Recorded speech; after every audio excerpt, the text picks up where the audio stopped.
Isa ako sa mga taong di mabago ang sistema na napako sa eksenang nakabalot sa eksema. Mga salot umeksena, diktador na mga boga, silang mga buhayang protektor na mga droga. Dahil doon maraming di nakapagsuot ng toga, pangarap lumubog parang trahedya ng pagoda. Napakarami ng buhay na sinalanta, relasyon na mag-anak unti-unting nilalanta. Makinig sa kinakanta at sa mga binabanta. Kung ayaw mo rin sa droga, halika lumaban ka at harapin ng maayos ang kinabukasan mo. Baka magsisika, huli na ng lunasan mo.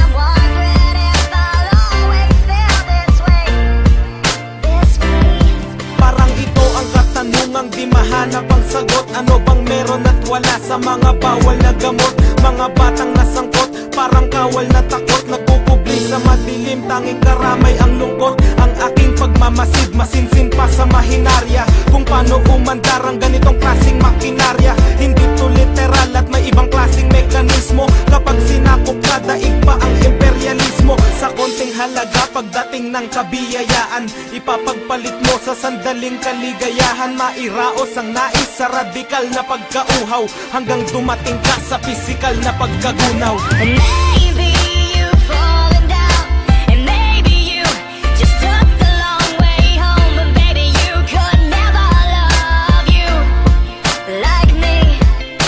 And one day this will fade away. In the mirror you'll see a smiling face, and standing next to you will always be me. Yeah, me.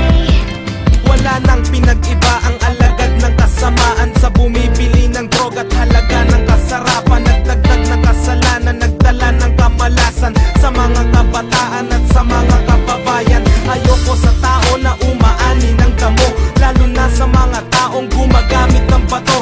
Alam ko wala akong karapatan sa gusto nyo, wala ring masama kung papakinggan nyo ang gusto ko. Wala akong pakialam kung ikaw ay nababagot. Ang akin lang sa gitna ng krisis, di yan ang sagot. Ang mga dahilan mo, nasabi ko na yan noon. Kaya mo ring magbago dahil may Panginoon.